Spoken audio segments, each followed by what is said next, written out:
السلام عليكم ورحمة الله تعالى وبركاته.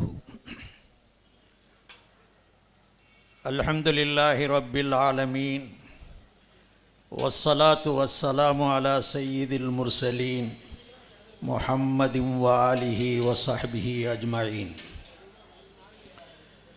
أما بعد فأعوذ بالله من الشيطان الرجيم. بسم الله الرحمن الرحيم. لله ملك السماوات والأرض يخلق ما يشاء يهب لمن يشاء إناثا ويهب لمن يشاء الذكور. صدق الله العلي العظيم. கண்ணியத்திற்கும் பெரும் மதிப்பிற்கும் உரிய புனிதமிகு இந்த கூட்டத்தின் தகுதி வாய்ந்த தலைவர் ஹசரத் கிப்லா அவர்களே,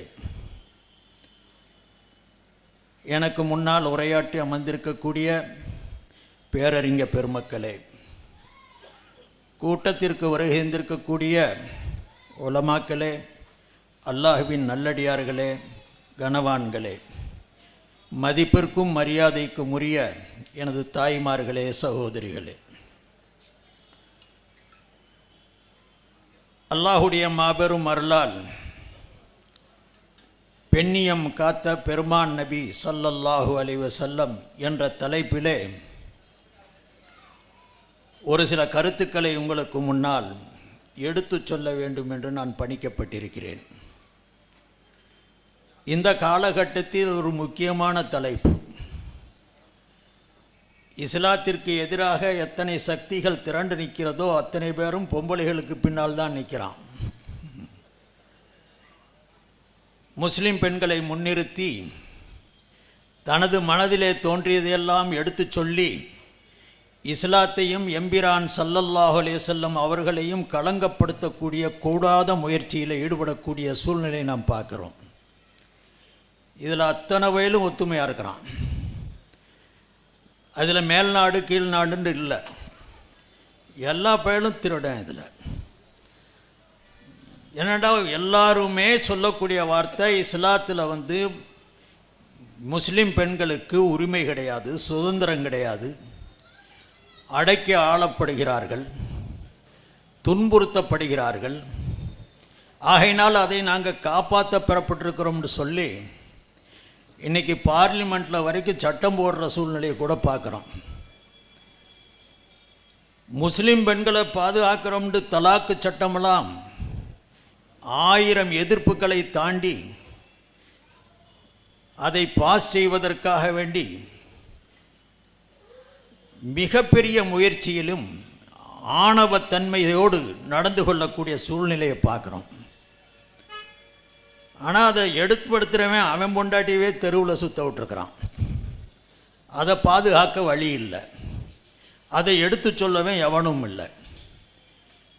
நான் இஸ்லாமிய பெண்களை பற்றி அவங்களுக்கு அக்கறை,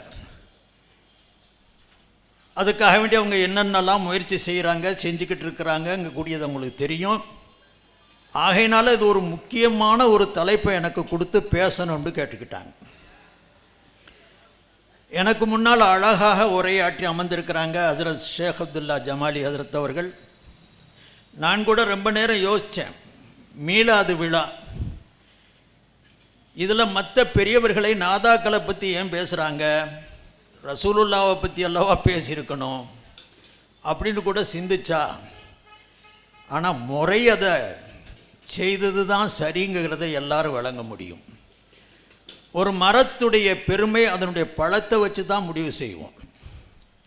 அண்ணலும் பெருமானார் ஸல்லல்லாஹு அலைஹி வஸல்லம் அவர்களால் உருவாக்கப்பட்ட பலன்கள் இவர்கள்.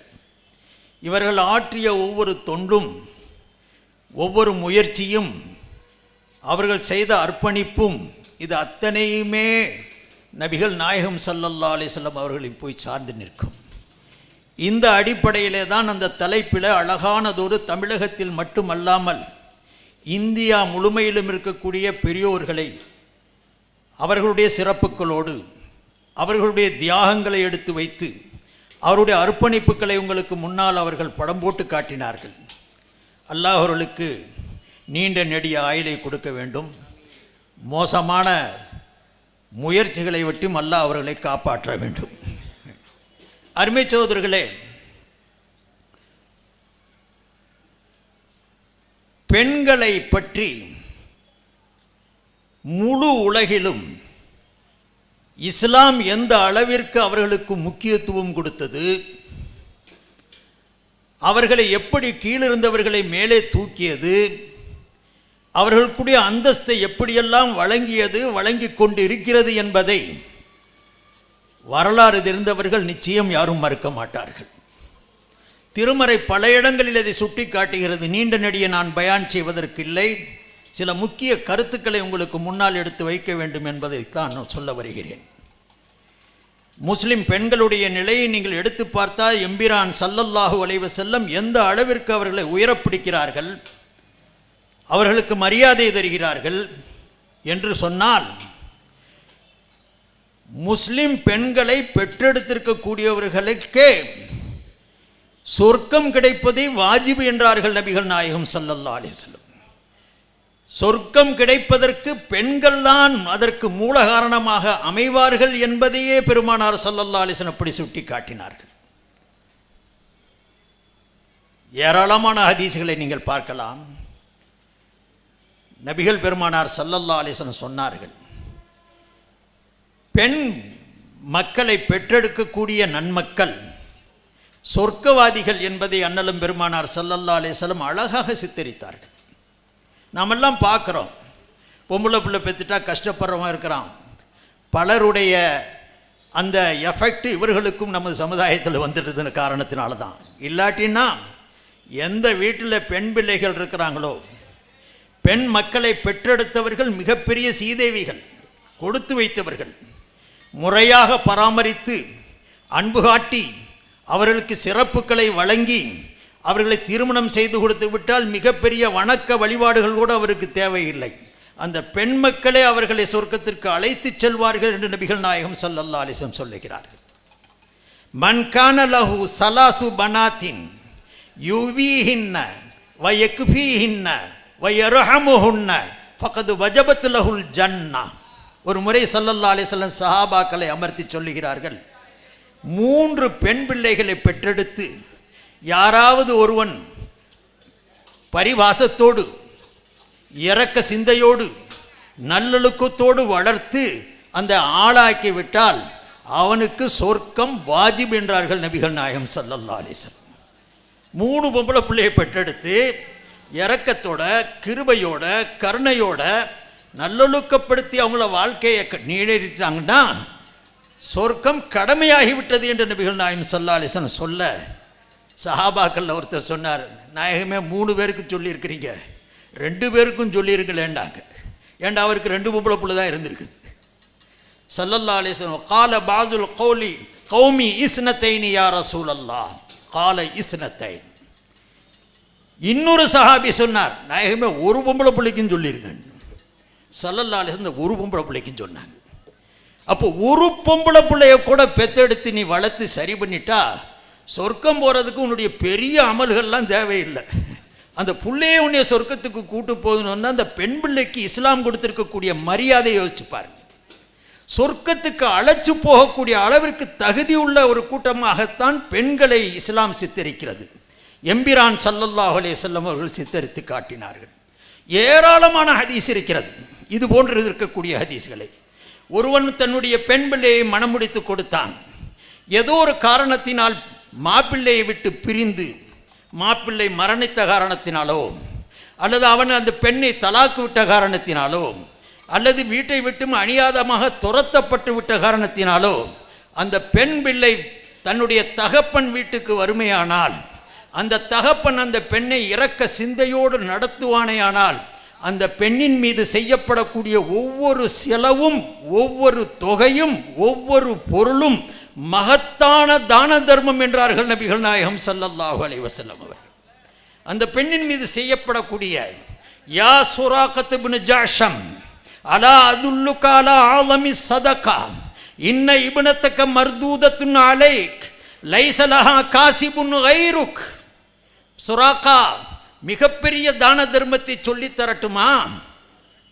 உன்னுடைய மகள் உன் வீட்டுக்கு திரும்பி வந்துருச்சு, அதுக்கு வேற ஒன்றையை தவிர வேற யாரும் சம்பாதிக்கிற ஆளுகள் இல்லை, சம்பாதிச்ச அந்த பெண்ணை நீ சரி கட்டுற வளர்க்குறன்னு சொன்னால் இது மிகப்பெரிய இறைவனுக்கு பிடித்தமான தான தர்மம் என்றார்கள் நபிகள் நாயகம் ஸல்லல்லாஹு அலைஹி வஸல்லம்.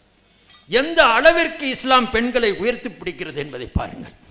தாயாக இருந்து விட்டால், அந்த பெண் தாயாக இருந்தால் நபிகள் சொன்னார்கள் ஸல்லல்லாஹு அலைஹி வஸல்லம், அல் ஜன்னத்து தஹ்த அக்தாமி உம்மஹாத்திக்கும், அப்படியே சொர்க்கமே உன் தாயுடைய காலுக்கு கீழே தாப்பா இருக்குதுனாங்க. அப்போ சுற்றி வளைச்சு நீங்கள் எடுத்தீர்களே, ஆனால் மனைவியாக எடுத்து பார்த்து கொண்டால் அண்ணலம் பெருமானார் ஸல்லல்லாஹு அலைஹி வஸல்லம் சொன்னார்கள், ஹைருக்கும் ஹைருக்கும் லி அஹ்லிஹி, ஆண்மகனே நீ சிறந்தவனாக அல்லாஹ்விடத்தில் ஆக வேண்டுமே ஆனால் நீ கட்டி இருக்க மனைவியிடத்தில் சிறந்தவனாக ஆகி காட்டு என்றார்கள் நபிகள் நாயகம் ஸல்லல்லாஹு அலைஹி வஸல்லம். எந்த அளவிற்கு பெண்களுக்கு பெருமை சேர்த்தது இஸ்லாம். அண்ணலும் பெருமானார் ஸல்லல்லாஹு அலைஹி வஸல்லம் எப்படி உயர்த்தி பிடித்தார்கள். இப்படிப்பட்ட இஸ்லாத்தை தான், இப்படிப்பட்ட எம்பிரான் ஸல்லல்லாஹு அலைஹி வஸல்லம் அவர்களைத்தான் களங்கப்படுத்துவதற்காக வேண்டி இஸ்லாம் பெண்களை அடக்குகிறது, ஒடுக்குகிறது. என்னடா காரணம்? புர்கா போடுறது. என்னடா காரணம்? வீட்டில் நடந்துற தலாக்குடைய சம்பவங்கள். அதுலேயும் புர்கா போடுறதை பற்றி இவனுக்கு என்ன வருத்தம் இருக்குன்னு தெரியல. என் வீட்டு பெண்ணு புர்கா போட்டு அழகாக வருதுண்டா உனக்கு ஏன் குத்துது குடையுது? என்ன அதில் பெருமையை கண்டு அவுத்து போட்டுட்டு போகிறது ஒரு பெருமையா? அதுக்கு ஒரு ஆதரவா? என்ன கொடுமை பாருங்க. எது நல்ல பொருளோ அதை வக்கர பேசுறது இந்த அளவுக்கு கொடுமை. அதில் நம்ம கூட்டத்தில் இருந்தால் ஒரு அயோக்கியன் ஹஜ்ரத் கூட குறிப்பிட்டு சொல்லி காட்டினாங்க. அவன் ஆரம்பித்து வச்சான், இவனுக்கு பிடிச்சிக்கிட்டாங்க. அவனு தான் புர்கா போடுறது தப்பான போகிற பொம்பளை முகத்தை மறைச்சிட்டு போவா, சரியாக இருக்கிறவ முகத்தை திறந்து வச்சிருப்பா, அதனால் திறந்து வைக்கிறதான் இஸ்லாத்தில் ஏற்றம் மிகுண்டு அவன் சொல்லி போட்டு போயிட்டான். அந்த மூதேவி சொன்னதுக்கு காரணம் அவன் ரம்ஜானை தேர்ந்தெடுக்கிறதுக்கும் ஷாபானை தேர்ந்தெடுக்கிறதுக்கும் ஜரீனாவை கடைபிடிக்கிறதுக்கும் முன்னால் முகத்தை திறந்து உட்கார வச்சு எவடா நமக்கு அந்த அயோக்கியன் செஞ்ச செயலுக்கு இன்றைக்கி அனுபவிக்கிறான், நம்ம பார்க்குறோம். அருமைச்சோர்களே, உள்ளுக்குள்ள இருந்த இவனுக்கு போட்டு கொடுத்த உடனே வெளியில் இருக்கிறவன ஆட்டம் குடிச்சிட்டாங்க. என்னமோ கிறுக்கு குரங்குக்கு கல் வாங்கி ஊற்றுறது மாதிரி முதவே ஆடுவான் கிறுக்கு பயலு. அதில் கல்லையும் வாங்கி ஊற்றிட்டா எப்படி ஆட்டம் போடுவானோ இந்த மாதிரி இந்த பயலுக்கு பூரா போட்டு கொடுத்துட்டாங்க. அடே, யாரோ ஒரு சில பேர் தப்பாக நடக்கிறவ முகத்தை மறைச்சி போகிறதுனால முகத்தை மறைக்கிறவளை பூராமே தப்புன்னு சொன்னான். இது ஒரு நியாயமான லாஜிக்கா? யோசிக்க வேணாமா? ஒருத்த காலுகையெல்லாம் புண்ணாக இருக்குதுங்க, அவன் வேட்டியை நல்லா பலமாக கட்டிட்டு போகிறான்னு வைங்க. அப்போ என்ன சொல்லணும்? இந்த புண்ணாக இருக்கிறவன் தான் வேட்டி கட்டுவேன், புண்ணு இல்லாதவன்லாம் அவுத்து போட்டுட்டு போன்னு சொன்னது மாதிரி இருக்குதா இல்லையா? அப்போ புண்ணாக இருக்கிறவன் தான் தப்பாக போகிறவன் புர்கா போகிறான்டா, அவன் அயோக்கியத்தனத்தில் தந்த புர்காவை வச்சு பயன்படுத்தி அவள் பச்சப்பிக்க பார்க்குறாங்கிறத விளங்கணுமே தவிர தப்பாக போகிறதுக்கு புர்கா காரணமாகுதுன்னு சொன்னான். எவ்வளவு கொடுமையான இது ஒரு லாஜிக்கு! அருமை சோதர்களே, இதெல்லாம் இஸ்லாத்தை குறை சொல்வதற்கு, பெண்களை பற்றி வீழ்த்தி காட்டுவதற்காக வேண்டி செய்யப்படக்கூடிய நயவஞ்சர்களுடைய முயற்சிகளும் வெளியில் இருக்கக்கூடிய விரோதிகள் துரோகிகளுடைய முயற்சிகள் தான். அதனால் இஸ்லாமிய பெண்களை பற்றி, இஸ்லாம் பெண்களை பற்றி எவ்வளவு இம்சிக்கிறது, தரம் தாழ்த்துகிறது, மோசமாக்குகிறது என்றெல்லாம் இவர்கள் வாதிடுவது என்பது உண்மையில் உங்களுக்கு ஒரு விஷயத்தை சொல்ல வேண்டுமே ஆனால், தான் செய்யக்கூடிய தப்பை மறைப்பதற்காக வேண்டி இந்த முஸ்லிம்கள் மீது இவர்கள் இந்த குற்றச்சாட்டை வைக்கிறார்கள். முஸ்லிம்களில் பெண்களாக பிறக்கிறது மிகப்பெரிய அபசகனம், கொடுமைப்படுத்துகிறாங்க. இப்படி சொல்கிறதுக்குதே அவன் வீட்டில் நடக்கிற கொடுமையை மறைக்கிறதுக்காக வேண்டிதான். இதை நல்லா விளங்கிக்கிறணும் நீங்கள். நான் 3 விஷயத்தை இங்கே சொல்ல விரும்புகிறேன், அவ்வளவுதான் நேரமும் இருக்கும் இன்ஷா அல்லாஹ். முதலாவது விஷயம், இஸ்லாமிய பெண் மக்கள் அல்லது பொதுவாக பெண் மக்களை பற்றி உலகத்திலேயே மிகச்சிறந்த ஒரு அந்தஸ்தை கொடுப்பது இஸ்லாம் தான். மாற்று மதத்தில் அது கிடையாது சகோதரர்களே. இன்றைக்கு மாற்று மதத்தில் இருக்கக்கூடிய ஒரு குறிப்பிட்ட சிறுபான்மை சமுதாயத்தையும் சேர்ந்தவர்கள் தன்னுடைய சட்டத்தில் இருக்கக்கூடிய குறைகளை, ஓட்டைகளை மறைப்பதற்காக வேண்டிதான் முஸ்லிமான பெண்களின் மீது இல்லாத பல்லாத கருத்துக்களை சொல்லி இஸ்லாமும் இஸ்லாத்தை வளர்த்த நபி அவர்களும் பெண்களை மட்டம் தட்டினார்கள் என்ற கருத்தை கூறுகிறது. நான் உங்களுக்கு முன்னால் சொன்னேன், பெண்களுக்கு உண்டான பெருமை மகளாக இருந்தாலும் பெருமை, மனைவியாக இருந்தாலும் பெருமை, தாயாக இருந்தாலும் பெருமை, அத்தனை வகையிலையும் பெருமைப்படுத்தியது இஸ்லாம். அதே நேரத்தில் உங்களுக்கு ஒரு கருத்தை சொல்ல வேண்டுமா? யாரெல்லாம் இன்று பார்லிமெண்ட்டில் உட்கார்ந்து சட்டம் இயற்றுறானோ அவர்கள் சார்ந்திருக்கக்கூடிய அந்த மதத்துடைய சட்டம் உங்களுக்கு தெரியுமா? அவர்கள் இந்த பெண்களை பற்றி என்ன கருத்தை வைத்திருக்கிறார்கள் என்பது உங்களுக்கு தெரியுமா? அல்லாஹு அக்பர். நான் அதெல்லாம் புள்ளி விவரமாக எடுத்து சொன்னால், நான் மாற்று சகோதரர்களை மட்டம் தட்டுவதற்காக இல்லை, உண்மை நிலையை எடுத்து வைக்க வேண்டும். அப்பொழுதுதான் இஸ்லாத்துடைய பெருமை உங்களுக்கு புரியும் என்ற காரணத்தினால் சொல்லுகிறேன். மாற்று மதத்திலே மாற்று மத சகோதரர்கள் கடைபிடிக்கக்கூடிய வேதத்திலே மகாபாரதம் என்று கேள்விப்பட்டிருப்பீங்க, எல்லாரும் தெரியும். சில கருத்துக்களை உங்களுடைய சிந்தனைக்கு நான் வைக்க விரும்புகிறேன். இஸ்லாம் என்ன சொல்லுதுங்கிறதையும் காட்டிட்டேன், மாற்று மதம் என்ன சொல்லுகிறது, இந்த வேதம் என்ன சொல்லுகிறது என்பதையும் நான் உங்களுக்கு எடுத்து காட்ட விரும்புகிறேன். மகாபாரதம் என்ற அந்த நூலில் 1,00,000 சுலோகம் இருக்குது.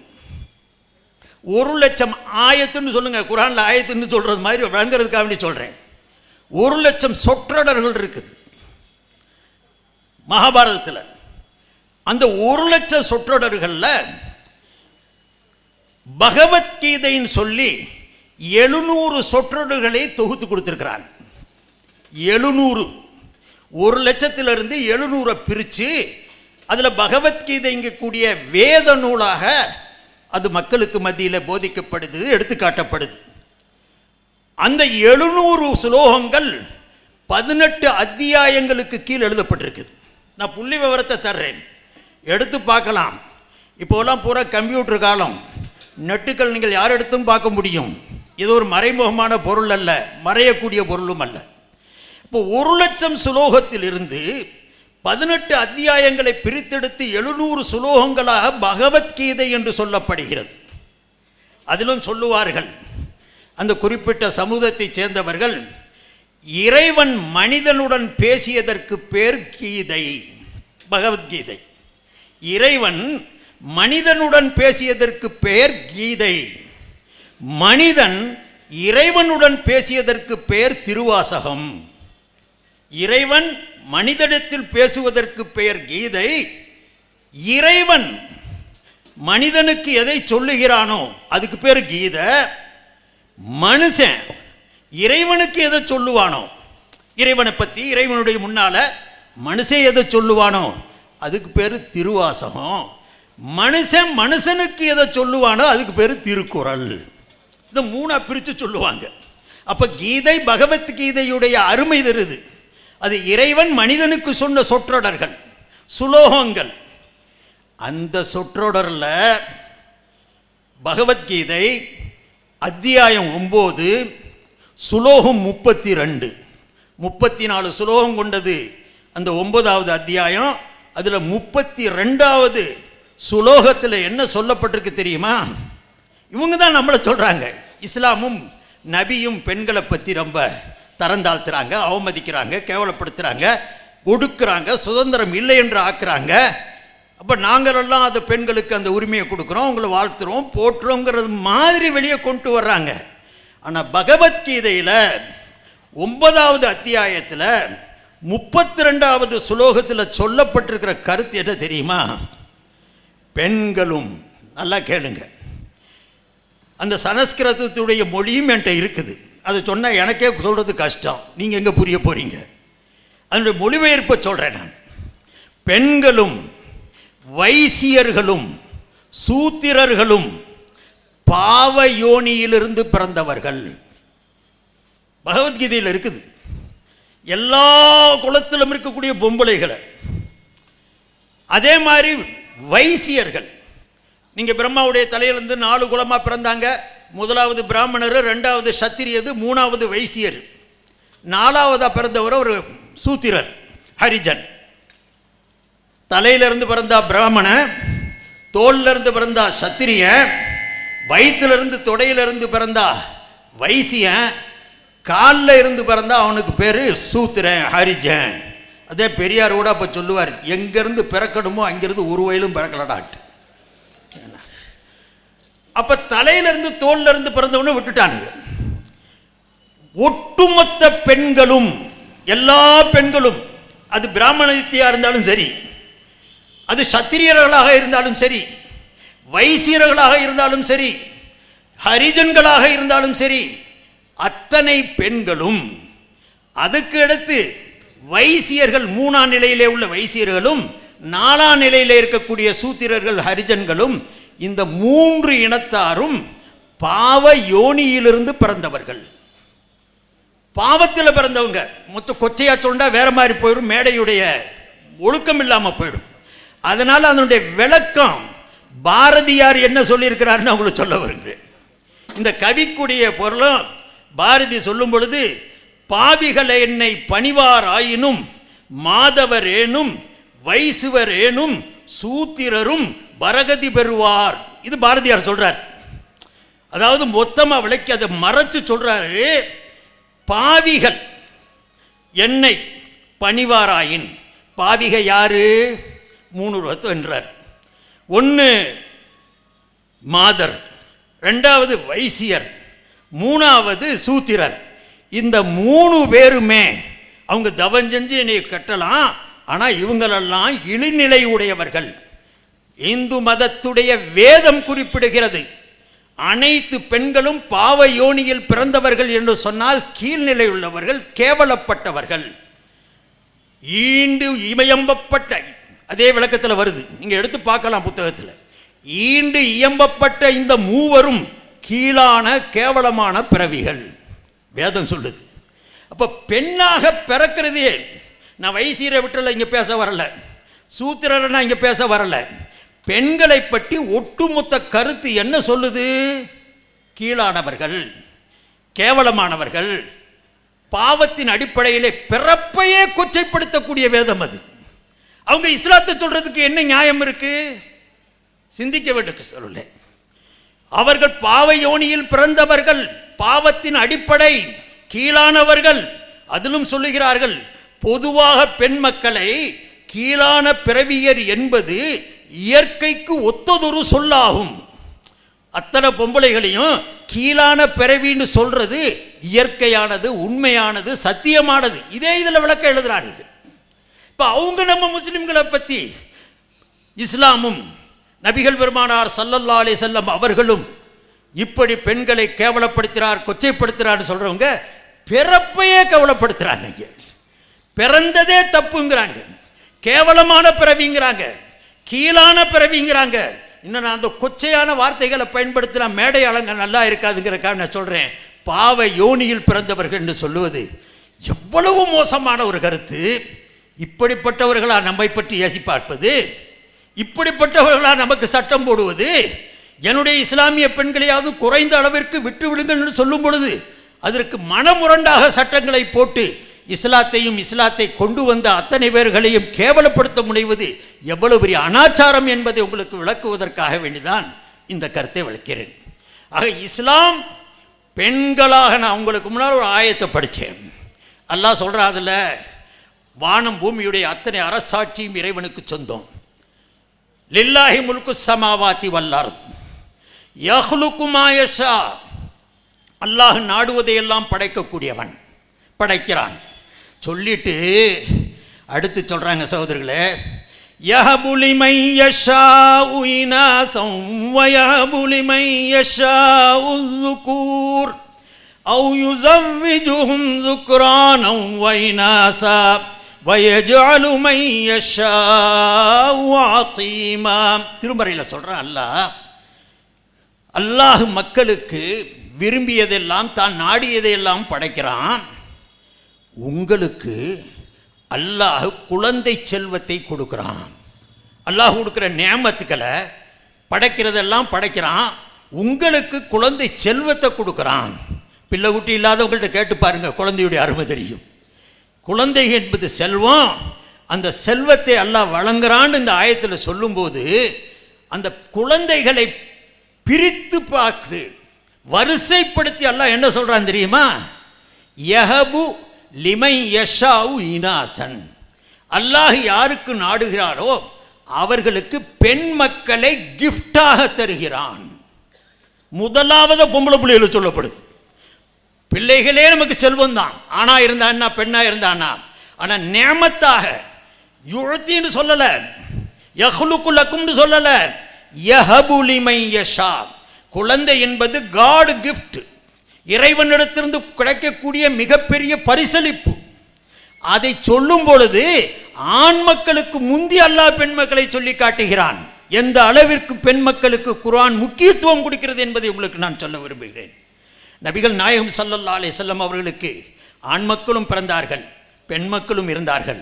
பெண் மக்களை நிலைக்க செய்து அங்கேயும் பெருமை சேர்த்தான். நபியிடத்தில் கூட பெண் பிள்ளைகளை இருக்க வைத்தான். ஆக பெண்கள், பெண் பிள்ளைகள், பெண் இனம், இதற்கு பெருமை சேர்ப்பது தான் இஸ்லாம்.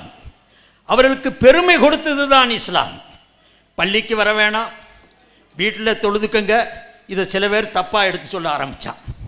பள்ளிக்கு வர வேணான்னு சொல்லி அடக்குமுறையாது, அவர்களுக்கு கொடுக்கப்பட்ட சலுகை அது.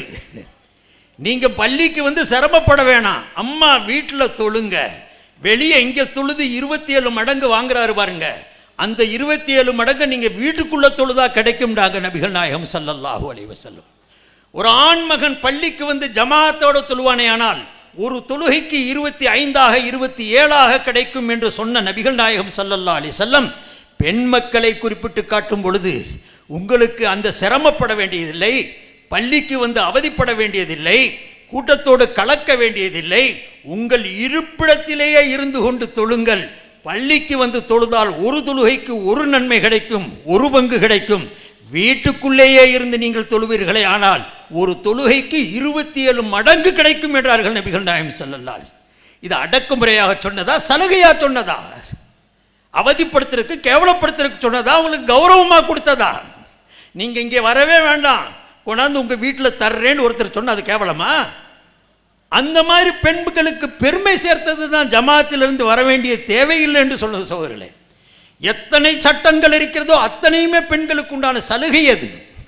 அவர்களை பெருமைப்படுத்த வேண்டும் என்ற எண்ணத்திலே சொல்லப்பட்டவைகள் தான் அத்தனையுமே. ஆனால் மாற்று மத பகவத்கீதையே என்ன சொல்லுது? 1,00,000 சொற்றொடரிலிருந்து பிரித்தெடுக்கப்பட்ட இறைவனால் பேசப்பட்டதாக கருதப்படக்கூடிய பகவத்கீதையில் இந்த அளவிற்கு பெண்களை பாவத்தில் உள்ளவர்கள், கீழானவர்கள், கேவலமானவர்கள் சித்தரிக்கும் பொழுது யாரை திருத்தணும்? நீ உன்னை திருத்தணுமா இல்லையா? உன் வேதத்தை திருத்தணுமா இல்லையா? அல்லது வேதத்தில் சொல்லப்பட்டிருக்கக்கூடிய கருத்துக்களுக்கு மாற்று கருத்து சொல்லி அதை சரிப்படுத்தணுமா இல்லையா? அதை விட்டுட்டு இந்த திருடன் ஓடும்போது அந்த திருடனை புடின்னு சொல்லிகிட்டே ஓடுவான், அவன் தான் திருடனாக இருப்பான். மற்றவருடைய கவனத்தை திருப்புறதுக்காக வேண்டி அந்த போகிறான் திருடன், பிடிங்கிறான், அடுத்தவனை கையை காட்டிட்டு போவான், உண்மையில் அவன் திருடனாக இருப்பான். இந்த கதையில் தான் தான் வீட்டில் இருக்கக்கூடிய குறைகளை மறைக்க, தன்னிடத்தில் இருக்கக்கூடிய தடாலடி தட்டத்தை மறைக்க, அந்த மிகவும் மோசமான அந்த பண்புகளை மறைக்க முஸ்லிம்கள் மீது, இஸ்லாமியர்கள் மீது, நபிகள் நாயகம் ஸல்லல்லாஹு அலைஹி வஸல்லம் அவர்கள் மீது இப்படிப்பட்ட கருத்தை அவர்கள் புகுத்த நினைக்கிறார்கள். விளங்க வேண்டும் சகோதரர்களே, இது விளங்க வேண்டிய விஷயம். நான் என்னுடைய உரத்திலிருந்து எந்த பகவத்கீதையை நான் எங்கிருந்து படிக்க போகிறேன், படித்ததை எடுத்து சொல்கிறேன், இருக்கிறத எடுத்து வைக்கிறேன். ரெண்டையும் கம்பேர் பண்ணி பாருங்கள், யோசிச்சு பாருங்கள். பிறப்பால் பெண்களுக்கு பெருமை சேர்த்தது நபிகள் நாயகம் ஸல்லல்லாஹு அலைஹி வஸல்லம். அது எந்த வகையிலே பெற்றெடுக்கப்பட்டவர்களாக இருந்தாலும் சரி, எந்த ரூபத்தில் பெண்கள் இருந்தாலும் சரி, அத்தனை வகையிலும் அவர்களுக்கு பெருமை சேர்த்தது தான் எம்பிரான் ஸல்லல்லாஹு அலைஹி வஸல்லம் அவர்கள். அத்தனை முறையிலும் தரம் தாழ்த்தியது தான் மாற்று மத சம்பிரதாயங்கள். இதை யோசிக்க வேண்டும். அதே மாதிரி ரெண்டாவது விஷயத்துக்கு வர்றேன். நபிகள் ஸல்லல்லாஹு அலைஹி வஸல்லம் பெண்களை பற்றி கேவலமாக பெண்களை நினைச்சதுக்கு அவங்க சொல்லக்கூடிய பெரிய ஒரு லாஜிக்காக சொல்கிறது என்னன்னா, நபிகள் நாயகம் ஸல்லல்லாஹு அலைஹி வஸல்லம் அவங்க பால்ய திருமணம் செஞ்சாங்க. ஆயிஷா நாயிக 6 வயசில் கட்டுறாரு. நான் இதை பேரை சொல்ல விரும்பலை, ஆனால் உங்களுக்கு தெரியும், பல கூட்டங்கள்ல இருந்து தேவையில்லாமல் நம்மளை சீன்றாங்க. யாராவது உங்களை குறை சொன்னால் அவங்களுக்கு பதில் சொல்லிட்டு போங்க, உடனே முஸ்லீம்களை கொண்டு வர்றது. அதுலேயும் குறிப்பாக பார்த்தா அந்த இந்து மக்கள் கட்சியில் உள்ள தலைவர் ஒருத்தர் இருக்கிறார், என்ன பேர், சம்பத், அர்ஜுன் சம்பத். அவர் ஒரு ஆள் இருக்கிறார். இன்னொருத்தர் எச்ச ராஜான்னு ஒருத்தர் இருக்கிறான், அவன் ஒருத்தர் இருக்கிறான். அதே மாதிரி ஒரு 2 பேர் நம்ம இதில் சுப்பிரமணிய சாமின்னு உங்கள் மதுரை பக்கத்தில் உள்ளவே ஒருத்தர் இருக்கிறான். எல்லா பயிலும் ஒரே ஜாதிக்கார பயிலுக அல்லது ஜாதிக்கு வட்டம் போடுற ஆளுக. இவனுக்கு ஒவ்வொரு தடவையும் பேசும் பொழுது முகமது நபி மாதிரி அவன் கல்யாணத்தை பிடிச்சிட்டு போக வேண்டியதான், முகமது நபி மாதிரி ஒரு பச்சை பிள்ளையை போய் கட்டிட்டு போக வேண்டியதான். கேட்டா ரணகலமாக போகுது சகோதரர்களே, வேதனைப்படுது. அந்த வேதனையுடைய வெளிப்பாடத்தான் நான் இங்கே உங்களுக்கு சொல்ல வந்திருக்கிறேன். இல்லைன்னா எங்களை பற்றி நீ ஏன் பேசுகிற? எந்த முஸ்லீமும் உன்னை பேசுகிறானா? பேசலையே. உன்னை தாழ்த்துறான் பேசுகிறான்னு சொன்னால் அவனுக்கு நீ பதில் சொல்லு. தேவையில்லாமல் முஸ்லீம்களை இழுக்கிறது, முஸ்லீம்களுக்கு உயிரிலும் மேலான அண்ணலும் பெருமானார் ஸல்லல்லாஹு அலைஹி வஸல்லம் அவர்கள் மேலே குறை சொல்கிற விதமாக பேட்டி கொடுக்கிறது, இதெல்லாம் பார்த்தா என்னமே இவர் ரொம்ப பெரிய யோக்கியனுக்கு மாதிரி. அதிலே அவர் சொல்கிறார், அல்லாஹு அக்பர், சின்ன பிள்ளைய போய் 6 வயசில் இருக்கக்கூடிய பச்சை பிள்ளைய மனோ இச்சையின் அடிப்படையில் ஆசையின் அடிப்படையில் கட்டுறாரு. அதில் நம்ம அயோக்கியன்னு சொன்னான். ஆயிஷா நாயகி கட்டினது ரசூலுல்லா இச்சையுடைய அடிப்படையில் கட்டியிருக்கலாம். யார்? இந்த ரம்ஜான் புருஷன், ஷாபான் புருஷன் சொல்கிறான், ஜரீனா புருஷன் சொல்கிறான். அயோக்கிய பேரு பேசுகிறான் பாருங்க. வெளியே வந்து இன்னமும் வந்துட்டு கல்லாப்பட்டியை திறந்து உட்காந்துருக்கிறான்னு சொன்னால் மானம் சூடு சொன்ன எல்லாத்தையுமே இழந்து அவன் எடுக்கிற அத்தனை வீதியும் ஆடியோக்களை கேட்டால் வீடியோக்களை கேட்டால் 8 கோடி மோசடி, 10 கோடி மோசடி, 20 கோடி மோசடி செஞ்சுட்டான். மோசடி அடே ஒன்றை பற்றி சொன்னதுக்கு பதிலாக சொல்கிறான்டா மூதேவி, பதிலே சொல்ல மாட்டேங்கிறான். மிமிக்கிரி கமிக்கிரின்னு சொன்னான். எங்கடா மிமிக்கிரி சொல்லி இத்தனை பெரிய குற்றச்சாட்டு சொல்கிறான். மானம் போகுது. அவன் பாசித்து அட்ரஸை கொடுக்குறான், காமில் முழு அட்ரஸை தர்றான், என் மேலே வழக்கு போடுன்னு சொல்கிறான். சும்மா 2 வாசியம் பேசினதுக்கு எனக்கு வக்கீல் நோட்டீஸ் அனுப்பினானுங்க. இன்னைக்கு இத்தனை பெரிய குற்றச்சாட்டு சொல்கிறானே, ஒரு வக்கீல் நோட்டீஸை போடு, வழக்க போடு, அல்லது அது நீ மிமிக்கிரியா இல்லையான்னு குரல் ஆய்வுக்கு விடு. தெரியுமா இல்லையா? இந்த அயோக்கியந்தான் சொன்னது. இதையும் ஆயிஷா நாயகி கட்டுனது ரசூலுல்லா மனோ இச்சையின் அடிப்படையில் கட்டியிருக்கலாம் அப்படின்னு ஒரு குண்டை போட்டான். இப்போ இதே எடுத்து இவனுங்க மிக பெரிய பிரமாதமாக பேச ஆரம்பிச்சிட்டானுங்க. ஆனால் அருமை சோதர்களே, வரலாற்றுடைய அந்த துணுக்குகளை உங்களுக்கு முன்னால் எடுத்து வைக்க நான் விரும்புகிறேன். ஆயிஷா நாயகி நீ குறை சொல்கிறிய, ஆயிஷா நாயகி கட்டினது 6 வயசில் இருக்கலாம். 6 வயசில் திருமணம் நடந்துச்சு. 9 வயசில் வீடு குடும்பம் நடத்தினாங்க, சேர்ந்தாங்க. பெண்கள் அந்தந்த பகுதிக்கு தக்கபடி பரிபக்குவம் பெறுவாங்க, உடல் ரீதியாக அவங்க சரி பண்ணுவாங்க. இது நாட்டில் நடக்கக்கூடியது. இன்றைக்கும் கூட எத்தனையோ 10 வயது பெண்ணெல்லாம் பிள்ளை பெக்கக்கூடிய நிலையை பார்க்குறோம். அதனால் அந்த நேரத்தை அன்னை ஆயிஷாவுக்கு அந்த பக்குவம் இருந்துச்சு. இவங்க என்ன கடத்திட்டா வந்தாங்க, கூட்டிகிட்டு ஓடியான்ட்டாங்களா? அவங்க தாய் தப்பன் சொல்லி 6 வயசில் திருமணம் அங்கே எக்ரிமெண்ட் நடக்குது, 9 வயசில் கூட்டு நடத்துகிறாங்க. இதை ஏண்டா இப்போ பேசுகிற? 1400 வருஷத்துக்கு முன்னால் அபூபக்கர் வந்து எதாவது ரிப்போர்ட் கொடுத்தாரா? என் பிள்ளையை கட்டிட்டு போயிட்டாருன்னு சொன்னாரா? அல்லது அவருடைய மனைவி உம்மைமணி ஏதாவது வந்து சொல்லுச்சா? என்னத்துக்கு இன்னைக்கு பேசுகிற? நீ என்ன பெரிய யோக்கியமாக இருந்துக்கிட்டு இதை வெளியே வந்து பேச வர்ற? நீ சிறுபிராயத்தில் பாலிய திருமணம் செய்யலாமா? இது ஒரு 53 வயசு கிழமை ஒரு 6 வயசு 9 வயசு பொம்பளை பிள்ளைய போயிட்டு இந்த மாதிரி செய்கிறது, இது பெண்ணுக்கு மதிப்பு சேர்க்கிறதா, மரியாதை கொடுக்கறதா, கேவலப்படுத்துறதா இல்லையா அப்படின்னு கேட்குறாங்க. அருமை சோதர்களே, நான் இதெல்லாம் உங்களுக்கு சொல்லிட்டேன். அந்தந்த ஏரியாக்களுக்கு தக்கபடி, நாட்டுக்கு தகுந்தபடி பெண்களுடைய உடல் அமைப்புகள் அமையும். சிலர் சீக்கிரம் ருதுவாவார்கள், சிலர் சீக்கிரமாக திருமணத்திற்கு ரெடியாக இருப்பார்கள். அன்னை ஆயிஷா அந்த வழியிலே இருந்தார்கள். நபிகள் நாயகம் ஸல்லல்லாஹு அலைஹி வஸல்லம் மணந்திருந்தார்கள்.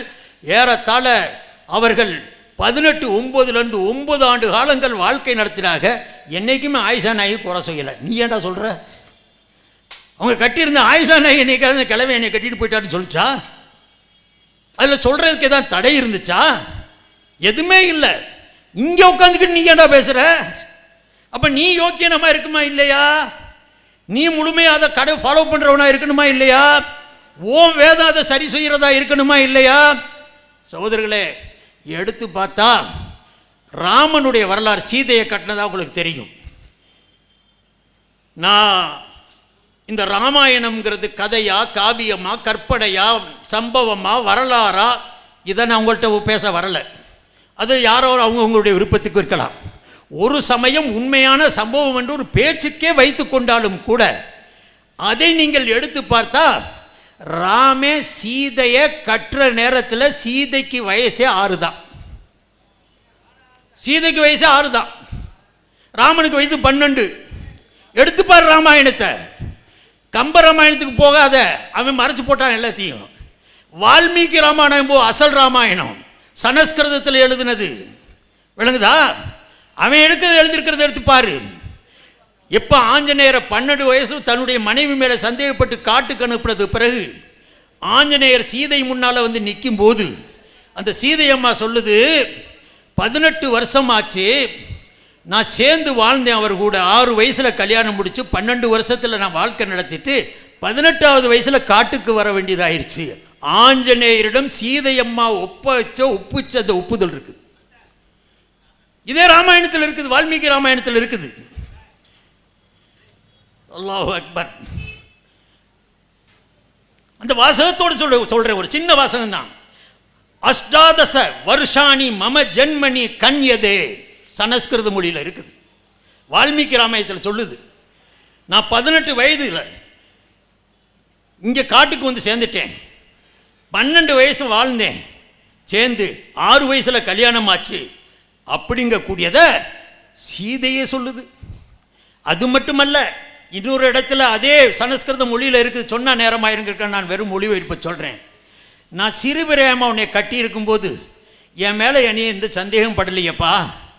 சின்ன பிள்ளையா என்னை கட்டும்போது நீ சந்தேகப்படாத. நீ பெரிய ஆளுக்கு பிறகு ராவணை என்னை தூக்கிட்டு போனதுக்கு பிறகு என் மேலே சந்தேகப்படுறது நியாயமாண்டு ராமனை பார்த்தியே சீதை கேட்குது.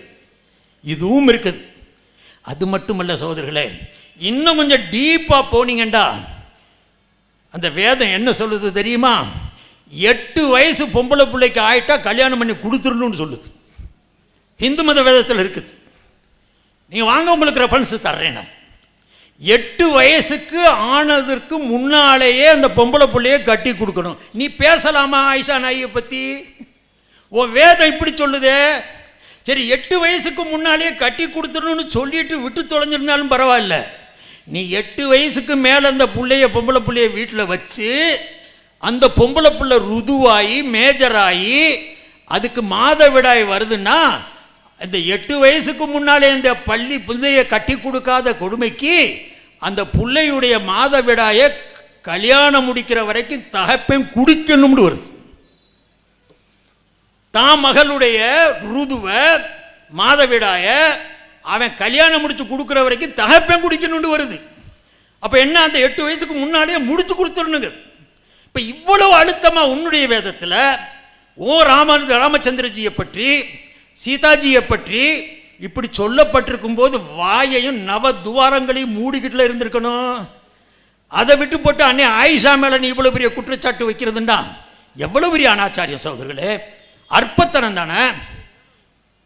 3வது விஷயம், முடிவான விஷயம். நான் ஏன்னா அவங்கள சொல்லியிருக்கிறாங்க டைம் அதுக்குள்ளே, ஏன்டா அதுக்கு பிறகு துவா ஓதணும், செலவாத்து ஓதணும், எல்லாமே இருக்குது. அருமை சகோதரர்களே, இஸ்லாமியத்தில் முஸ்லீம்கள் மேலே, அது நபிகள் நாயகம் ஸல்லல்லாஹு அலைஹி வஸல்லம் அவங்க மேலே வைக்கக்கூடிய குற்றச்சாட்டுகளில் ஒன்று, நபி அவர்கள் பலதாரமணம் செஞ்சாங்க, 11 கல்யாணம் முடித்தாங்க. நீ முகமது நபி மாதிரி அவளை கட்டு இவளை கட்டுலாம் பேசுகிறானுங்க. இப்படியெல்லாம் அவங்க பேசுகிறத அதில் ஒரு பெரிய குற்றச்சாட்டை என்ன வைக்கிறாங்க, இதை ரசூலுல்லாஹ் 11 கல்யாணம் முடித்தாங்க. யார் மறுத்தா? நம்ம மறுத்தமா? இந்த 11 கல்யாணம் முடிக்கிறது என்னடா தப்பு? அவருக்கு வல்லம் இருந்துச்சு, வளம் இருந்துச்சு, சக்தி இருந்துச்சு, செஞ்சாரு. உனக்கு ஒன்றும் இல்லடா, சும்மா இருந்து தொலையன். அதுக்கே இந்த பேச்சு பேசுகிற? ஒன்றை கட்டி போட்டு ஓட்டி விட்டுட்டு உட்காந்துருக்கிறிய பார்லிமெண்ட்டில். அதே மாதிரி இருக்கிறவன்லாம் முண்ட பயலாவில் இருக்கிறான், கல்யாணம் இல்லாதவனா உட்காந்துருக்கிறான். என்னடாண்டா இப்படி இருக்கிறான்டா, இங்கே முடிச்ச ஒரு மேலே இருக்கும் குறை. அருமை சோதர்களே, ஆதம் அலைஹிஸ்ஸலாம் காலம் தொடுத்து அண்ணலும் பெருமானார் ஸல்லல்லாஹு அலைஹி வஸல்லம் அவர்கள் காலம் வரைக்கும் நீங்கள் சரித்திரத்தை எடுத்து பார்த்தீங்கன்னா சில நபிமார்கள் கல்யாணமே முடிக்கலை. அந்த வயசுக்கு வரல, அதுக்கு முன்னாலே அவங்களுடைய வஃபாத்து வந்துருச்சு, முடிஞ்சு. அதில் ஹஜ்ரத் ஈசா அலைஹிஸ்ஸலாம் கல்யாணம் முடிக்கலை, ஹஜ்ரத் யஹ்யா அலைஹிஸ்ஸலாம் கல்யாணம் முடிக்கல, கல்யாணமே முடிக்காமல் அவங்க வாழ்க்கையை முடிச்சு போனவங்க, அல்லது ஈசா அலைஹிஸ்ஸலாம் பின்னால் வந்து வாழ்க்கை நடத்துவாங்க. சில நபிமார்கள் ஒரே ஒரு கல்யாணம் முடித்தாங்க, அதுவும் வரலாற்றில் இருக்குது. ஹஜ்ரத் ஆதம் அலைஹிஸ்ஸலாம் ஒரே ஒரு கல்யாணம் தான் முடித்தாங்க, அம்மா ஹவ்வாவை மனைவியாக வச்சுருந்தாங்க. ஹஜ்ரத் நூஹ் அலைஹிஸ்ஸலாம் ஒரே மனைவி தான் வச்சுருந்தாங்க, வாலிகாவை முடிச்சிருந்தாங்க. இஸ்ஹாக் அலைஹிஸ்ஸலாமும் ஒரு திருமணம் முடித்தாங்க. இதுவும் நபிமார்களில் இருக்குது. 4 திருமணங்கள் செய்தவங்களும் இருக்கிறாங்க, 4 திருமணங்கள் செஞ்சாங்க. இப்ராஹிம் அலைஹிஸ்ஸலாம் 4 திருமணம் செஞ்சாங்க, யாக்கூப் அலைஹிஸ்ஸலாம் 4 திருமணம் செஞ்சாங்க, மூசா அலைஹிஸ்ஸலாம் 4 திருமணம் செஞ்சாங்க. இதுவும் இருந்திருக்கு, இதெல்லாம் இருக்குது, இல்லாமல் அல்ல. அதே மாதிரி சில நபிமார்கள் அவர்களுடைய தகுதிக்கு தக்கபடி அந்த கால சூழ்நிலையில் ஹஜ்ரத் தாவூத் அலைஹிஸ்ஸலாம் 40 கல்யாணம் முடிச்சிருந்தாங்க. 20 அடிமை பெண்கள் இருந்தாங்க, மொத்தம் 69 பெண்கள் அவங்கள்ட்ட இருந்தாங்க. வரலாறு சொல்லுது, எடுத்து பார்க்கலாம். நம்முடைய வேத வரலாறுகள்லாம் முன்னால் இருக்குது. ஹஜ்ரத் அவருடைய மகன் சுலைமான் அலைஹிஸ்ஸலாத்தை சொல்ல போனால் இன்னும் பல, அவங்க சொல்கிறாங்க 700 300 1000 மனைவிமார்கள் இருந்தாங்க. நான் எதுக்கு சொல்கிறேன், இறைவனால் அனுப்பப்பட்ட தூதுவர்கள் அவரவர்களுக்கு தேவைக்கு ஏற்பட்ட அந்தந்த காலத்தில் கல்யாணம் முடிக்காமே இருந்தாங்க. 1 முடித்தவங்களும் இருக்கிறாங்க, 2 முடித்தவங்களும் இருக்கிறாங்க, 4 முடித்தவங்களும் இருக்கிறாங்க, 100 கணக்காக முடித்தவங்களும் இருக்கிறாங்க. அதில் எங்கள் நபிகள் நாயகம் ஸல்லல்லாஹு அலைஹி வஸல்லம் 11 முடித்தாங்க. என்ன தப்பு, என்ன இச்சையின் அடிப்படையில் முடித்தாங்க. 25வது வயசில் அன்னை ஹதீஜாவை திருமணம் செய்கிறாங்க, 40 வயசு மூதாட்டிய. 25 ஆண்டு காலங்கள் வாழ்க்கை நடத்துகிறாங்க. 25 கல்யாணம் முடிச்சு 50 வயசு வரைக்கும் ஹதீஜாவை விட்டு வேற எந்த பெண்ணையும் ஏறெடுத்து பார்க்கல. அவர் இச்சைக்கு அடிமைப்பட்டவராக இருந்திருந்தா என்ன செஞ்சிருக்கணும், அக்காலத்தில் கல்யாணம் முடிச்சிருக்கூடாதா, அவங்க செய்திருக்க முடியாதா, அல்ல பெண் தராமல் இருந்திருப்பாங்களா? ஒரே ஒரு மனைவியோடு 25 ஆண்டு காலங்களை ரசூலுல்லாஹ் கழிக்கிறாங்க. அவங்க வயது 50 ஆகும் பொழுது ஹிஜ்ரத்துக்கு ஏறத்தாழ 3 ஆண்டுகளுக்கு முன்னால் அன்னை ஹதீஜா இறந்து போகிறாங்க. அதுக்கு பிறகு சௌதாவை மணக்கிறாங்க ரலியல்லாஹு அன்ஹா, ஆயிஷாவை மணக்கிறாங்க, ஹப்சாவை மணக்கிறாங்க, உம்மு சலமா, ஆக ஒரு லிஸ்ட் போகுது. இவர்களெல்லாம் எல்லாருமே இச்சையின் அடிப்படையில் மணக்கப்பட்டதா? வரலாறு எடுத்து படிச்சு பாரு. ஒரு கல்யாணம் முடிச்சா அந்த கூட்டமே இஸ்லாத்தில் இணைஞ்சிச்சு, அந்த கூட்டமே இஸ்லாத்தில் இணைஞ்சிச்சு. அரபுகள்கிட்ட அந்த பழக்கம் இருந்து சகோதரர்களே. காலையில் கூட என்னுடைய சகோதரர்கிட்ட பேசிக்கிட்டு இருந்தேன். கும்பகோணத்தில் ஒரு ஹக்கீம் சாப்பிட்டு இருந்தார், அப்துல் ஹக்கீம்னு பேர். அவர் மகன் அனீஸ்ன்னு இருந்தார். குரானிய புக்டியாப்புடைய அந்த ஓனர் ரஷீத் மொழி அவர்களுடைய கிளாஸ்மேட் அவர். அந்த ஹக்கீம் சாப் என்பவர் மதீனாவில் ஓதுனவர். மதீனாவில் ஓதுகிற காலத்தில், அந்த காலத்திலலாம் ஏழைகளாக இருந்தாங்க அந்த அரபுகள். யார் பொண்ணு கேட்டாலும் கொடுத்துருவாங்க, இன்றைக்கி போனால் கொடுக்க மாட்டான், அடித்து போடுவான். அன்னைக்கு காலகட்டத்தில் இவர் அங்கே மதீனாவில் ஓதுகிற காலத்தில் அங்கே கல்யாணமும் முடித்தார். அவர் பேர் அப்துல் ஹக்கீம், வைத்தியராக இருந்தார், மிகப்பெரிய காஸ்ட்லியான வைத்தியர், விளங்குதா? அவர் காரி தையீப் போன்றவர்களுக்கு அவங்க வைத்தியம் செஞ்சுக்கிட்டு இருந்தாங்க, மிகப்பெரிய ஆள். நான் எதுக்கு சொல்ல வர்றேன், அந்த ஓதிக்கிட்டு இருக்கிற காலத்தில் கல்யாணம் முடிச்சுட்டு, ஓதி முடித்த உடனே அரபுகளில் கல்யாணம் முடிக்கிறது லேசு, தலாக்கு விடுறதும் லேசு. அவர் விட்டுட்டு வந்துட்டார். வந்து இங்கே கல்யாணம் முடித்தார், புள்ள குட்டிகளை பெற்றார். ஏறத்தாழ 40 வருஷத்துக்கு பிறகு அவர் திரும்ப அரேபியாவுக்கு போகிறார். ஹஜ்ஜுக்கோ உம்ராவுக்கோ எதுக்கோ போகிறார். அரபுகள்கிட்ட உள்ள பழக்கத்தை சொல்கிறேன். 40 ஆண்டு காலத்துக்கு முன்னால் கல்யாணம் முடித்து விட்டுட்டு வந்த மனுஷன் 40 வருஷத்துக்கு பிறகு போன உடனே இவருக்கு பொண்ணு கொடுத்த குடும்பத்தாரை பூரா சுற்றி வளைச்சி இவரை உட்கார வச்சு 7 நேரம் சோறு போட்டிருக்கிறாங்க. எங்கள் வீட்டுடைய மருமகன்ப்பா, அந்த காலத்தில் திருமணம் செஞ்சார், என் பிள்ளையை கட்டினவர் அப்படின்ட்டு அவரை உட்கார வச்சு விருந்து மேலே விருந்து இப்படி கொடுக்கக்கூடிய பழக்கம் அரபுகள்கிட்ட இருக்குது. இப்போ அண்ணலம் பெருமானார் ஸல்லல்லாஹு அலைஹி வஸல்லம் திருமணம் செஞ்சாங்க, உம்மு ஹபீபாவை செய்தாங்க, ஜைனபை செஞ்சாங்க. என்ன காரணம்? வரலாறு எடுத்து பாருங்க. அங்கே திருமணம் செய்வது, அந்த கிளையார்கள் முழுவதும் முஸ்லீம் ஆவது, இப்படி ஒரு பல காரணங்களை வைத்து, பல கோட்பாடுகளை வைத்து அந்த பெண்களை திருமணம் செய்தார்களே அல்லாமல் இச்சையின் அடிப்படையில் அல்ல. அதை கொச்சைப்படுத்துவது என்பது மிகப்பெரிய ஒரு மோசடி. அது மகா மட்டகரமான லாஜிக் சகோதரர்களே. நான் இதையெல்லாம் தாண்டி உங்களுக்கு விஷயத்தை சொல்கிறேன். திரும்பவும் அதே இடத்துக்கு தான் நான் போகிறேன். உங்களுக்கு வால்மீகியில் அயோத்தியா காண்டத்தில் ராமனுக்கும் பல மனைவி இருந்ததாக எழுதப்பட்டிருக்கு. இவன் சொல்கிறான், அவன் சம்பத்து நாஜர் சம்பத்து, என்ன சம்பத்து, அர்ஜுன் சம்பத்து சொல்லும்போது சொல்கிறான், ஒரு வில் ஒரு இல் ஒரு சொல். ராமனை பற்றி ஒரு வில்லாம் ஒரு இல்லாம், அதே ஒரு பொண்டாட்டியான், ஒரு சொல்லாம், அதே ஒரே சொல்லு, மாற்ற மாட்டாரான். ஏண்டா அது உண்மையா? நீ இல்லு இல்லு வெல்லு சொல்லுன்னு முடிஞ்சா முடிஞ்சு போயிருமா? உன்னுடைய வால்மீகி ராமாயணத்தில் சொல்றாரு, வால்மீகியே சரக்கம் 8 சுலோகம் 12 அதில் சொல்லும் பொழுது ராமனும் பல மனைவியரை மணந்தார். அப்போ பல மனைவியர் மணந்திருக்கிறாரா இல்லையா? அதில் என்ன உனக்கு அதில் குறையாய் போச்சு? அப்போ நீ பேசலாமா எங்கள் நபியை பற்றி? இந்த மாதிரி இச்சைக்கு பல மனைவிகளில் பல கொண்டாட்டியை கட்டினாருங்க குடித கொச்சையா நீ பேசிக்கலாமா? சரி, ராமனை பற்றியே இப்படி வந்திருக்குது. அதை கூட விடுங்க, இன்னும் கொஞ்சம் மேலே போங்க. ராமனுடைய அப்பன் யாரு? தசரதன். ராமனுடைய அப்பன் தசரதன். தசரதனுக்கு எத்தனை பொண்டாட்டி இருந்துச்சு? தசரதனுக்கு இருந்த பொண்டாட்டியுடைய பேர் கௌசல்யா 1, கைகை 2, சுமித்ரா 3.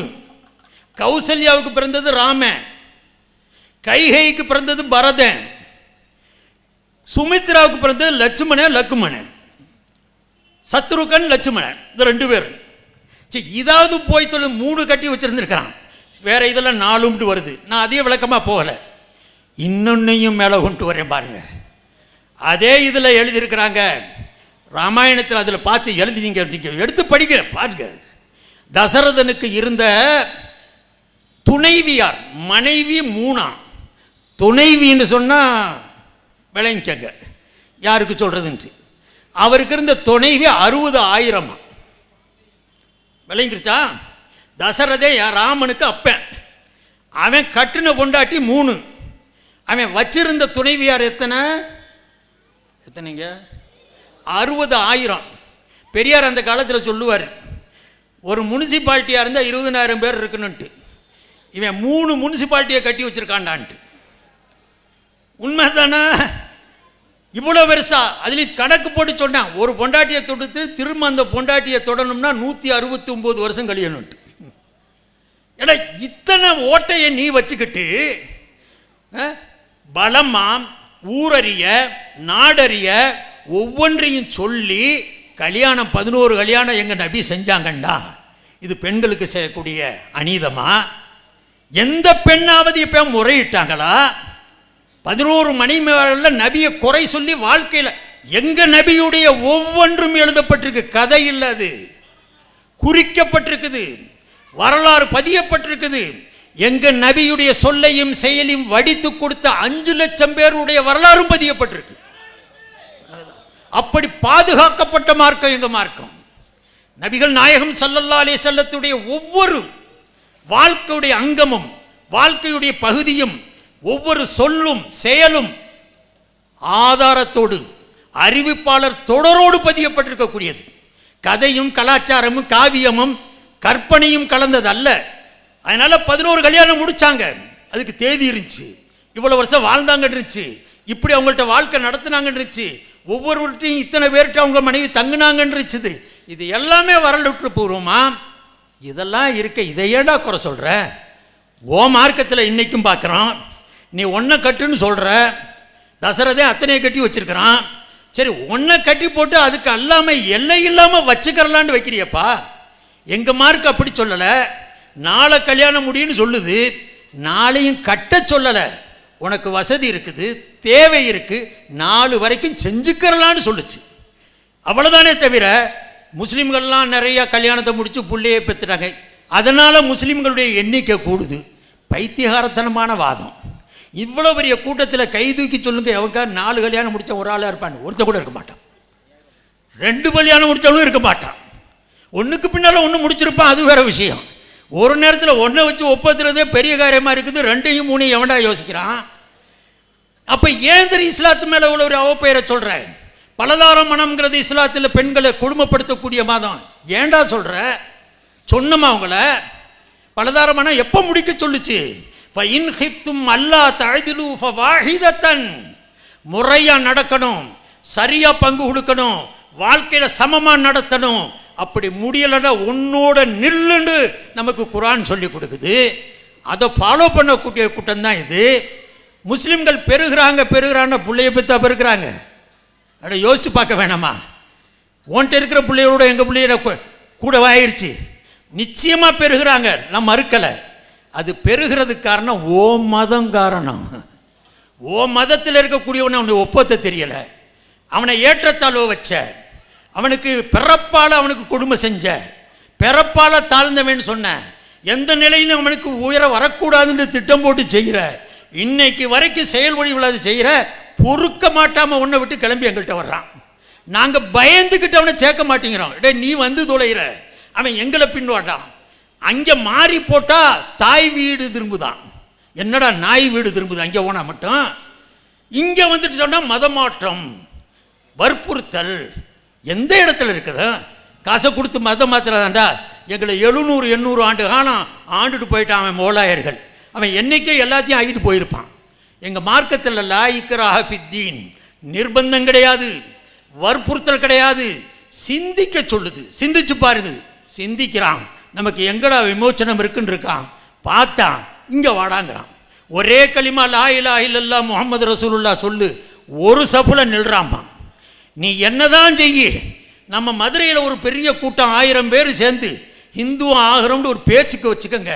நம்மளை இந்த 1000 பேர்த்தையும் அவன் பிராமணனா சேர்த்துக்கிடுவானாண்டுகளுக்கு ஒரு காலத்திலும் சேர்க்க மாட்டான்.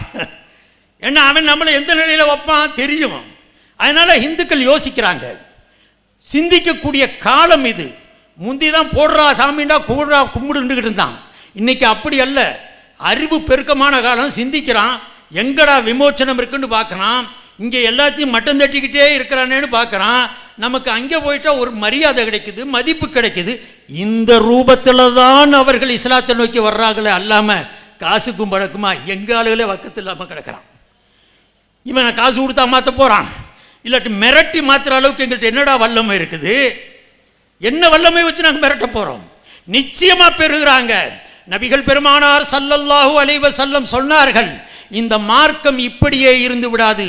ஒரு காலம் வரும், லா யபுகா பைத்து மதரின் வலா வபரின் இல்லா அத்கலஹுல்லாஹு கலிமத்துல் இஸ்லாம் பிதுல்லி தலீலின் அவ் பிஇஸ்ஸி அஸீஸின்.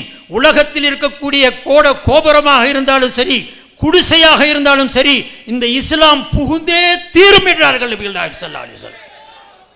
கௌரவத்தோடு வருவார்கள் அல்லது அடிபட்டு வந்து சேர்வார்கள்.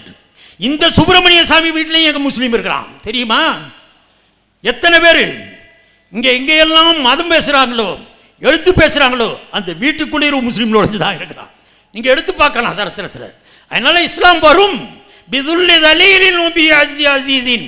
அடிபட்டு வருவான் அல்லது ரொம்ப கௌரவத்தோடு வந்து சேருவான்.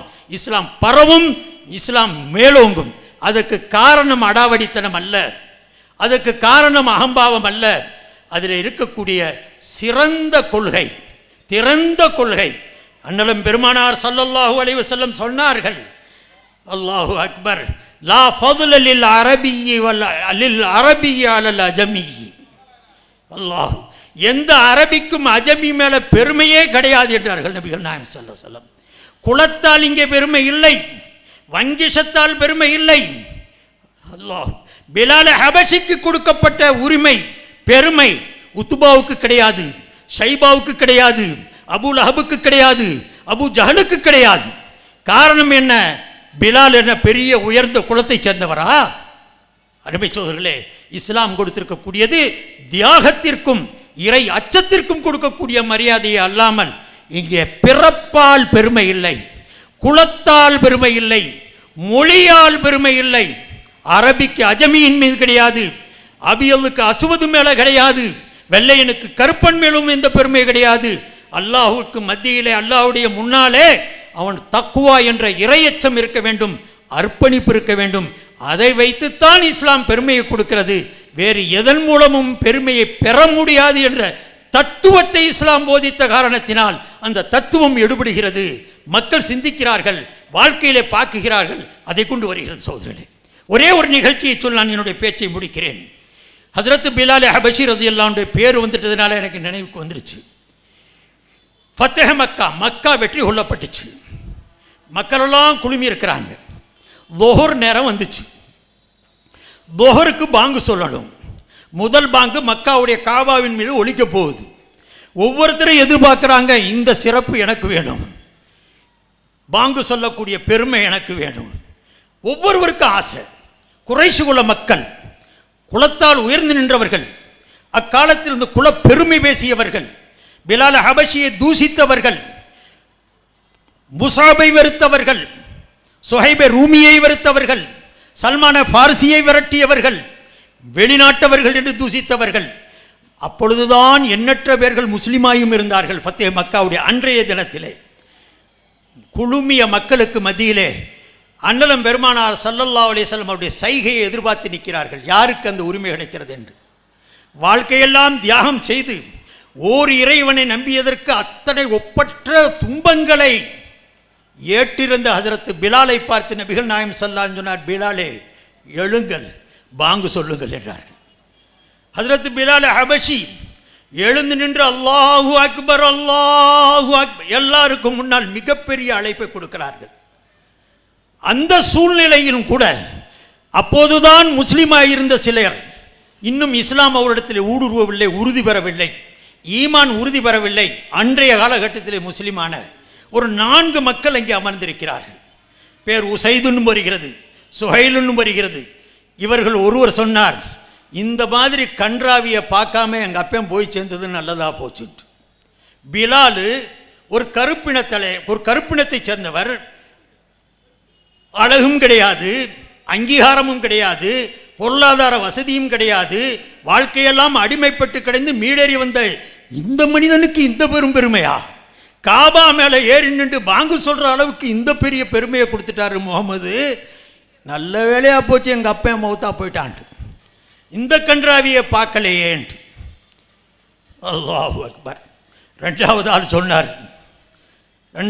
சொல்றார், அமா வஜத முஹம்மதுன் கைர ஹாதல் குராபி அல் அஸ்வதி முஅஸ்ஸினன். முஹம்மதுக்கு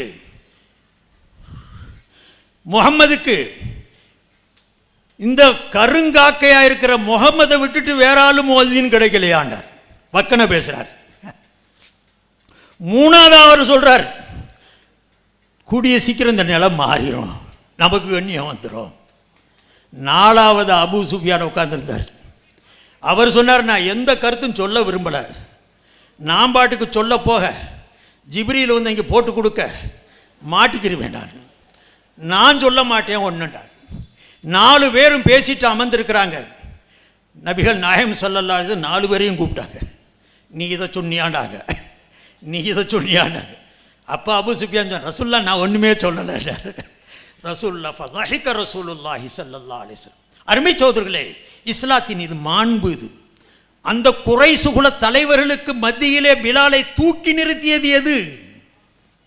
அவர் செய்திருந்த அர்ப்பணம், தியாகம், அவர்கள் வைத்திருந்த ஈமானுடைய வேகம், இறையச்சத்தினுடைய பண்பு, இதுதான் இஸ்லாத்துடைய பெருமைக்கு அடிப்படை. இன்ன அக்ரமக்கும் இன்தல்லாஹி அத்காக்கும். குர்ஆன் அடிச்சு சொல்லுது, இறைவனிடத்திலே மிக பெரும் உன்னதமான அந்தஸ்தை யார் அதிகம் பெறுவார் என்றால், யார் அதிகம் அல்லாஹ்வை அஞ்சுவாரோ அவர் பெறுவார் என்றார். இந்த அடிப்படை விளங்கிய காரணத்தினால், இந்த அஸ்திவாரத்தை புரிந்து கொண்ட காரணத்தினால், யாருக்கு அல்லாஹ் ஞானம் வழங்கினானோ, நசீபை வச்சானோ, அவன் இஸ்லாத்தில் வர்றான். நசீபு இல்லைன்னு சொன்னால் 1000 நபி வந்தால் கூட வரமாட்டான், வரப்போகிறதில்லை. ஆகையினால அருமை சகோதரர்களே, இஸ்லாத்தில் பெண்களுக்கும் மற்றவர்களுக்கும் கொடுக்கக்கூடிய மரியாதை மற்ற எந்த மதத்திலும் கொடுக்கப்படவில்லை. ரசூலுல்லாஹி ஸல்லல்லாஹு அலைஹி வஸல்லம் பெண்ணிடத்துக்கு செய்திருக்கக்கூடிய பேர் உபகாரங்கள் எண்ணில் அடங்காதது. சொல்ல வேண்டுமானால் ரொம்ப நேரம் சொல்ல வேண்டியது இருக்கும். ஆகையினால அல்லாஹுடைய அருளால் என்னுடைய தாய்மார்கள், சகோதரிகள் இஸ்லாத்துடைய பெருமையை விளங்குவார்கள். இவர்கள் காட்டக்கூடிய படப்பிடிப்புக்கு முன்னால் அவர்கள் மடங்க மாட்டார்கள். இவர்கள் தூண்டுவார்கள். புர்காவை கலட்டுமாம், பள்ளிக்கு உள்ள நுழையுமாம். என்ன அநியாயம் பாருங்க சட்டம். தலாக்கு சட்டத்தை இத்தனை பேர் எதுக்குறான், பில் பாஸ் பண்ணுறான். அங்கே வந்து ஐயப்ப சாமிக்கு கோயிலுக்கு போகலாம்னு சொல்லி சுப்ரீம் கோர்ட்டு சொல்லுது, கேட்க மாட்டேங்கிறான். என்னடா நீ சட்டம் போடுற? நான் இதில் வரல. கோர்ட்டு வந்து மத சம்பிரதாயத்தில் ஈடுபடக்கூடாதுங்கிறத என்னுடைய கொள்கையும். அது எந்த மதத்திலையும் அவங்க தலையிடக்கூடாது, அது வேற கருத்து. நான் ஒன்றை கேட்குறது, சுப்ரீம் கோர்ட்டு சொல்லிருச்சு, அதனால 3 தலாக்குடைய சட்டத்தை கொண்டு வர்றேன் அப்படின்னு சொல்றியே. அதே சுப்ரீம் கோர்ட் தானே இங்கேயும் சொல்லிச்சு பெண்கள்லாம் சபரிமலைக்கு போகலாண்டு. இப்போ நீ என்ன சட்டம் கொண்டு வந்திருக்கணும்? எல்லாரும் போகலாம்னு சொல்லியிருக்கணும். இந்த ரெட்டை வேடை ஏன் போடுற? என்ன தேவை இருக்குது? அப்போ நியாயம், நீதி, நேர்மை என்பது கொஞ்சமும் இல்லாத ஒரு சூழ்நிலை நாம் இன்று பார்த்துக்கிட்டு இருக்கிறோம். அதனால் அருமை சகோதரர்களே, என்னுடைய அன்பை பெண்மக்கள், சகோதரிகள், தாய்மார்கள் இஸ்லாத்தை விளங்கி வைத்திருக்கிறார்கள். ஆங்கேங்கே அறியாமையால் நடக்கக்கூடிய சில தவறுகள், முஸ்லிம்களிடத்திலே கல்வி ஞானங்கள் இல்லாத காரணத்தினால் ஏற்பட்டிருக்கக்கூடிய தவறுகள், இதை பெரிதுபடுத்தக்கூடாது. அப்படிப்பட்ட தவறுகள் எல்லா சமூகத்திலும் இருக்கிறது. எனவே இஸ்லாம் தான் உலகத்திலே இருக்கக்கூடிய ஒரே மார்க்கம், மதம்தான். பெண்களுக்கு பெருமை சேர்க்கக்கூடிய மதம். அன்னலம் பெருமானார் ஸல்லல்லாஹு அலைஹி வஸல்லம் அவர்கள் முழுமையாக பெருமையை அளித்தவர்கள் என்ற கருத்தை நான் உங்களுக்கு முன்னால் பதிவு செய்து வாய்ப்பு கொடுத்த அத்தனை பேருக்கும் எனது நன்றியை தெரிவித்து எனது உரையை நான் நிறைவு செய்கிறேன்.